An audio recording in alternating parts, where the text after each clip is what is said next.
इस मुल्क के अंदर नौसरबाजों का, गैंगस्टर का, फ्रॉडियों का और इंटरनेशनल बनारसी ठगों का कब्ज़ा है।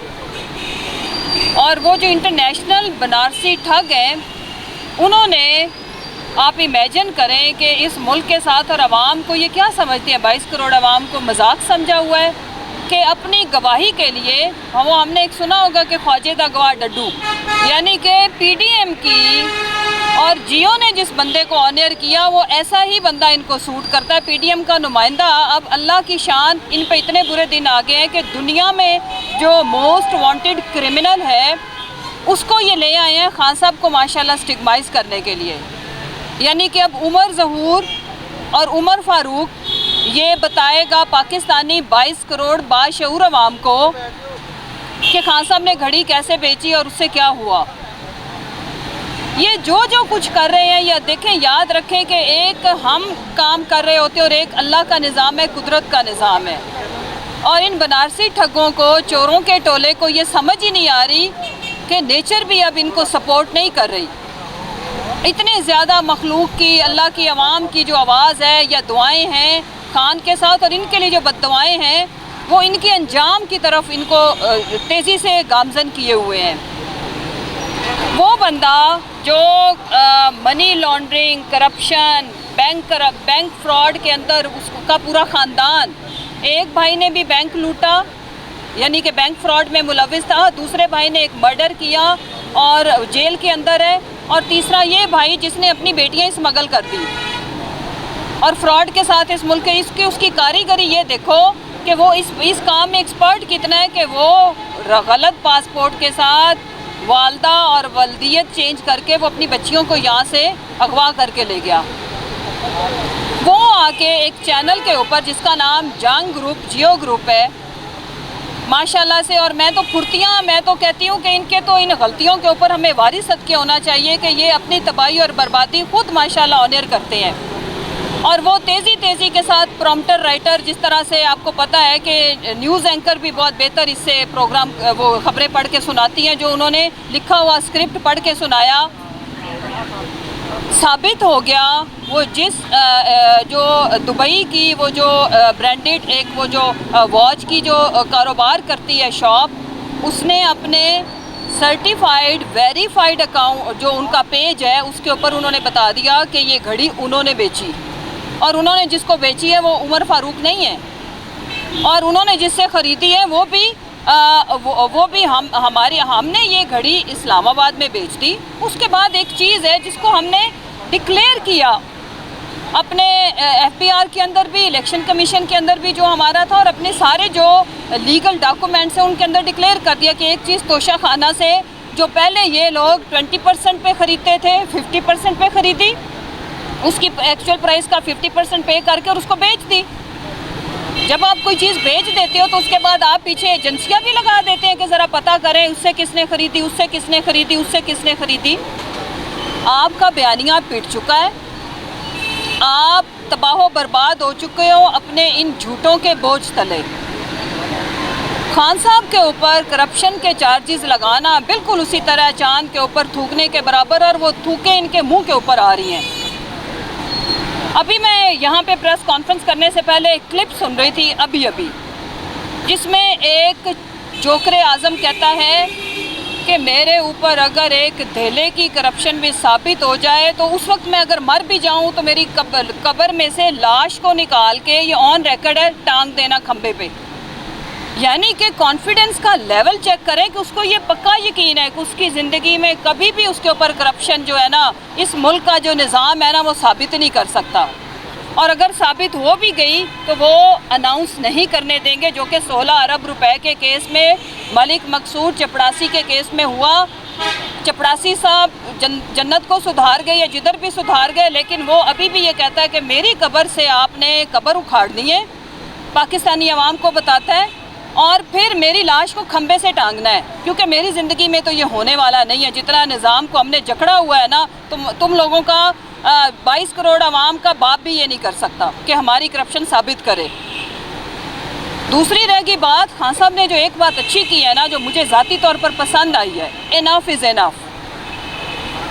जियो को मैं ये मैसेज देना चाहती हूँ कि अगर इतनी हिम्मत है ना तो अपना जो लंदन के अंदर आपने उसको क्यों सेंसर किया, इस खबर को चलाओ ना वहाँ पे भी, ताकि आपको पता चले। क्योंकि आपको पता है कि लंदन की अदालतों में एक वज़ीर आज़म और आम आदमी जब एक बराबर है, आपको पता है चेरी ब्लॉसम वहाँ पे जुर्माना दे के आया है यहाँ पे, इसलिए उनको ये कभी यकीन है कि ये फ्रॉड मेरा उधर नहीं चलना, तो इसलिए इधर एक लोकल वो प्रॉम्प्टर राइटर को बिठा के, प्रॉम्प्टर रीडर को बिठा के, तो उससे उन्होंने ये जो बेहुदा किस्म का, वाहियात किस्म का प्रोपेगेंडा लॉन्च करने की कोशिश की है, जो कि एक दिन में पिट गया। और इतने बड़े मीडिया हाउस के मुंह के ऊपर तमाचा है कि डेली पाकिस्तान के शामी की तहकीक आपसे बेहतर है।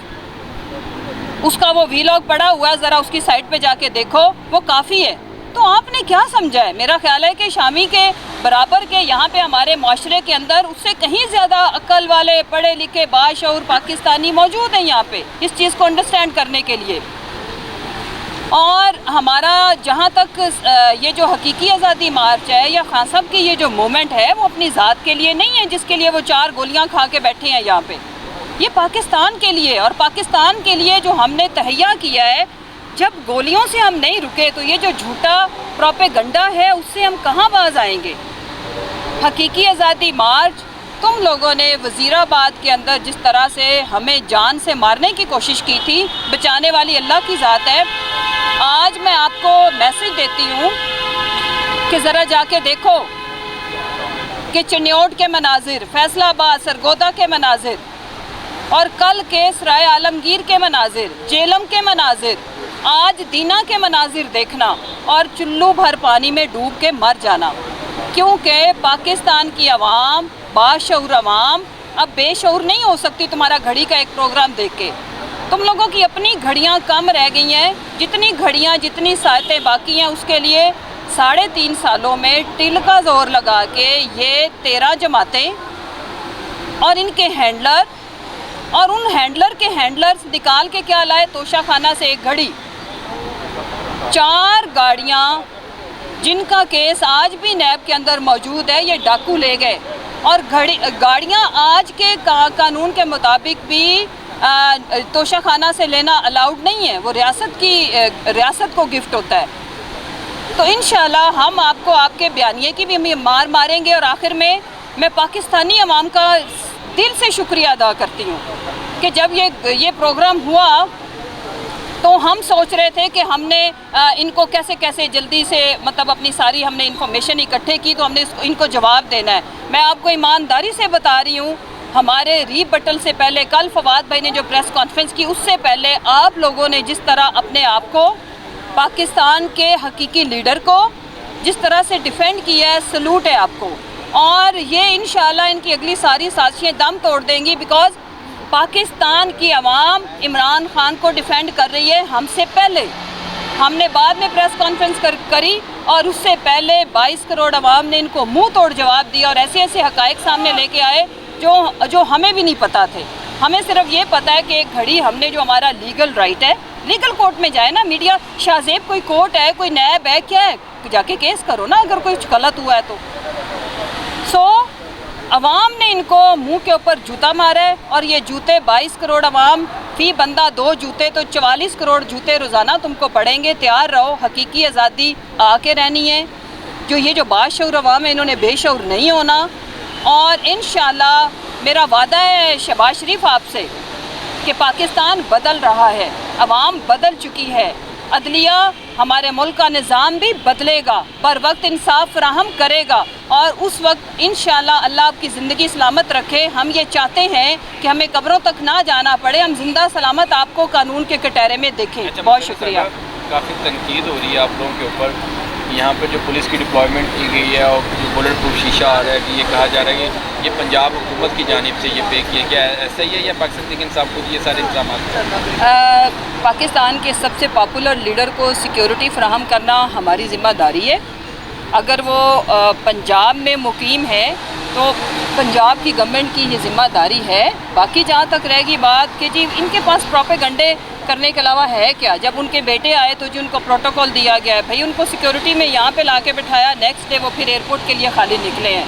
तो सिक्योरिटी देना और सिक्योरिटी को फुल प्रूफ कराना अगर गवर्नमेंट की जिम्मेदारी नहीं है तो प्लीज़ आप मुझे गाइड कर दें कि एक्स प्राइम मिनिस्टर को सिक्योरिटी किसने देनी, और ऐसा लीडर इस मुल्क का कि जिसके ऊपर ऑलरेडी जानलेवा हमला हो चुका और आगे भी आपको पता है बड़े सीरियस थ्रेट्स हैं।